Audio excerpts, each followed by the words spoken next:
میں ویسے تو ہم، سنی مذہب سے تعلق رکھتی ہوں، میرے والدین سنی تھے، مگر جی میری شادی میرے سسر شیعہ تھے اور اس سے مجھے ہم، انٹروڈکشن ہوا۔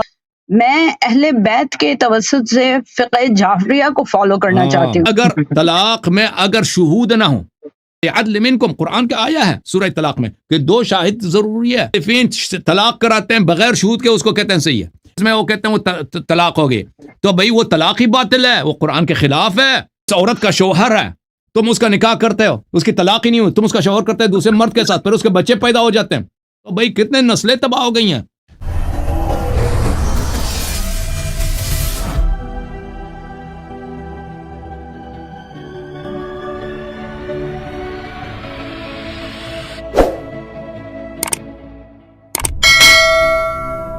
جی بہنا السلام علیکم، کہاں سے کال فرمایا آپ نے؟ السلام علیکم علی بھائی، میں ڈیلس سے بات کر رہی ہوں، جی اور سسٹر، پہلے تو کیا آپ کو اللہ بہت عزت دے، آپ کو صحت اور کامیابی بخشے، اپنے بھٹکے ہوئے مسلمانوں کو سیدھی راہ پہ لگا رہے ہیں۔ تھینک یو، اللہ تو آپ کو سلامتی دے۔ میرا بہت ایک سمپل سا سوال تھا۔ میں ویسے تو ہم، سنی مذہب سے تعلق رکھتی ہوں، میرے والدین سنی تھے، مگر جی میری شادی میرے سسر شیعہ تھے اور اس سے مجھے ہم، انٹروڈکشن ہوا، اور اب میرے ہسبینڈ آپ کو بہت سنتے ہیں، تو میں آپ کو بہت عرصے سے سن رہی ہوں۔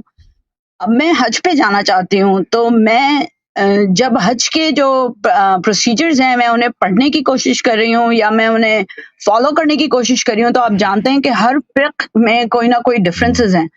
میں اہل بیت کے توسط سے فقہ جعفریہ کو فالو کرنا ہاں چاہتی ہوں۔ تو وہ تو بہت اہم ہے، کیونکہ حج میں طواف النساء ہوتی ہے نا، جی کیونکہ دیکھیں جن لوگوں نے شریعت چینج کیا ہے تو اس میں حج بھی چینج کیا ہے، تو جی ہاں، تو میں مثلا نہیں ہاں چاہتی کہ میں اس بالکل شریعت سے بالکل، کروں یہ حج۔ بہت ہی اہم ہے، بہت ہی اہم ہے۔ آپ ادھر جائیں تو شیعہ مذہب کے موافق آپ حج کریں، و الا وہ چکر یہ ہوگا کہ پھر آپ جو ہے نا کبھی اپنے جب انسان محرم ہوتا ہے نا، جب آپ جاتے ہیں احرام کرتے ہیں، احرام کا کیا مطلب ہے؟ سب چیز آپ کے لیے جو چیزیں جائز ہیں وہ سب حرام ہو گئی، شوہر آپ کا نامحرم بن گیا، جی یعنی آپ جب احرام کے لیے جاتے ہیں نا، شوہر کے ساتھ آپ کچھ نہیں کر سکتے بھائی، شوہر آپ کا جی ہاں، اجنبی بن جاتا ہے سب کچھ۔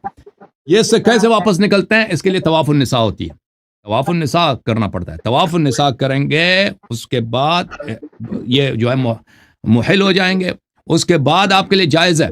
اور جو لوگ جاتے ہیں طواف النساء نہیں کرتے نا، وہ قیامت تک ان کے عورتیں ان پہ حرام رہتی ہیں، اور پھر وہ یہ نبی صلی اللہ علیہ وسلم کی شریعت یہی ہے، جن لوگوں نے چینج کیا ہے دین کو، ان لوگوں نے کتنے خرابی کیا، لوگوں کا کتنا انہوں نے گناہوں میں مبتلا کیا، آپ اس کا اندازہ کیسے کر سکتے ہیں؟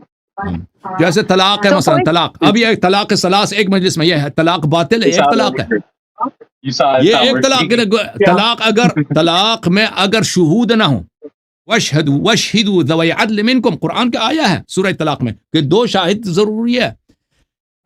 وہی مخالفین طلاق کراتے ہیں بغیر شہود کے، اس کو کہتے ہیں صحیح ہے، ایک مجلس میں 3 دفعہ طلاق، اس کو کہتے ہیں یہ طلاق بھئی یہ ختم آپ ہو گیا۔ صحیح کہیں۔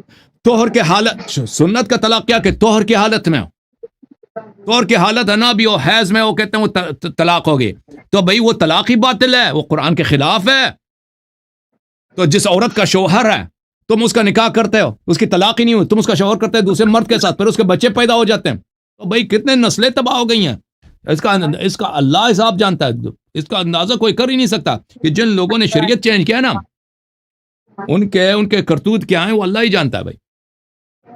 مسئلہ یہ ہے کہ ہم نے تو بچپن سے، جو آپ یقین کریں کہ آپ نے جو حدیث ثقلین بتائی ہے وہ میں نے کبھی نہیں سنی تھی۔ میں اس سال 50 سال کی ہو جاؤں گی اور میں نے کبھی وہ حدیث سنی نہیں تھی۔ تو یہ بہت امپورٹنٹ ہے جاننا کہ جو مسلمان ڈھونڈتے نہیں ہیں سیدھا راستہ، یا جو مسلمان صحیح راستہ نہیں ڈھونڈتے، پھر وہ ان گناہوں میں، جیسے آپ بات کر رہے ہیں، آپ نے طلاق کی بات کی، اور تو وہ ان کا کیا ہوگا، ہم انہیں کیسے بتا سکتے ہیں؟ کیونکہ جب میں اپنے گھر میں بھی بات کرنے کی کوشش کرتی ہوں تو وہ کہتے ہیں ہمیں تو پتہ نہیں ہے، جو ہمیں پڑھا ہے یہ اس کی ذمہ داری ہے۔ لیکن آپ تو امریکہ میں مجھے رہتے ہیں تو نا، ایسا نہیں لگتا۔ امریکہ میں تو آسان ہے، دیکھیں اللہ تعالیٰ کا فرمان ہے سورہ تحریم میں، وَضَرَبَ اللَّهُ مَثَلًا لِلَّذِينَ آمَنُوا امرأة فرعون، دیکھیں فرعون کی جو بیوی تھی نا، فرعون کی بیوی، وہ ایسے گھر میں رہتی تھی کہ وہاں پہ کفر کا عروج تھا، لیکن قرآن نے فرمایا یہ سب مومنوں کے لیے، صرف عورتوں کے لیے نہیں، سب مومنوں کے لیے ایک نمونہ ہے۔ اذ قال رب ابن لی عندك بیتا فی الجنہ ونجنی من فرعون وعملہ. وہ مومن ہو گئی, اس نے موسیٰ علیہ السلام پہ ایمان لایا, موسیٰ کی نصرت کی, موسیٰ علیہ السلام کی تصدیق کی, اور اپنے قوم سے قوم اس کی بات تو نہیں مانتی نا, گھر والے شوہر وغیرہ سسرال وغیرہ, وہ تو فرعون والے تھے, وہ تو بات نہیں وہ اگر منع کرتی تو اس کو بیچاری وہ کہاں اس کی بات. لیکن اس نے خود دامن پکڑا نبی موسیٰ علیہ السلام کا, اس نے خود ایمان لایا, اس نے فرعون کی خدائی کا اس نے اقرار نہیں کیا, انکار کیا, بلکہ رب وحدہ لا شریک کی عبادت کی. اللہ تعالیٰ نے کہا کہ اس کے لیے جنت میں گھر ہے, وہ مومنوں کے لیے ایک نمونہ ہے. تو اس طرح انسان اگر ایک ایسے گھر میں رہتا ہے میرے بھائیوں, کہ اس گھر میں وہ لوگ آپ کی بات نہیں مانتے, تو اگر نہیں مانتے تو آپ کو ضروری نہیں ہے کہ آپ ان کو ڈانٹیں یا ان کو اصرار کریں کہ آپ کوئی نہیں مانتا تو چھوڑ دیں ان کو. آپ خود راہ راست کو پکڑ لیں, آپ خود اہل بیت علیہ السلام کا دامن ہاتھ سے نہ جانے دیں.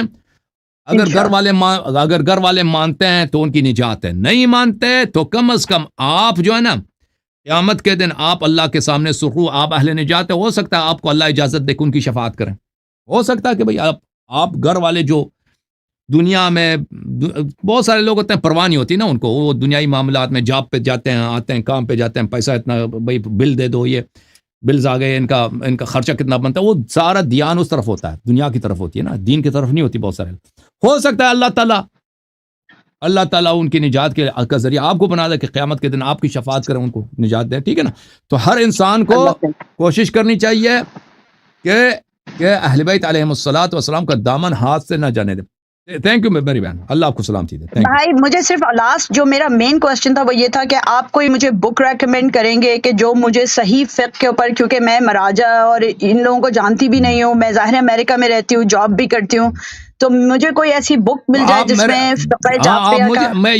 میں اردو کتابیں پڑھتا نہیں ہے, لیکن ہمارے بہت سارے لوگ نہیں, آپ انگلش بتا دیں, عربی تو نہیں آتی مجھے, لیکن انگلش میں بھی نہیں, دیکھ میں انگلش وغیرہ بھی نہیں پڑھتا. اور دیکھ مشکل یہ ہے نا کہ میں ایسے جگہ نہیں رہتا کہ یہاں پہ مسلمان زیادہ ہیں, یہاں پہ بک سٹورز ہیں, مجھے پتہ ہو کہ انسان جب ایک لائبریری میں جاتا ہے نا یا بک سٹور میں جاتا ہے, وہاں بہت ساری کتابیں نظر آتی ہیں انسان کو, پھر پتہ چلتا ہے کہ کون سی کتابیں ہیں جو آپ میں ریکمنڈ کر. یہ تو ہوتا نہیں, میں تو بہت سالوں سے ایسے جگہ میں رہتا ہوں کہ یہاں پہ مسلمانوں کی اتنی تعداد نہیں ہے, تو وہ لائبریری بک سٹور کچھ بھی نہیں ہے.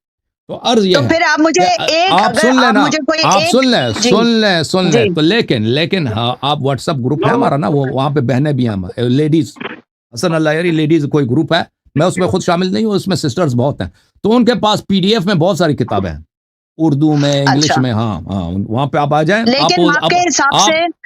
آپ یہ جو لڑکا, یہ جو خان صاحب ہے نا ہمارے ایک تو ہم نے ایک نیا آپریٹر رکھا ہے, چودھری تفضل صاحب یا خان صاحب سے آپ رابطہ کریں, وہ خان صاحب آپ کو وہ گروپ میں ڈال دیں گے, ٹھیک ہے نا.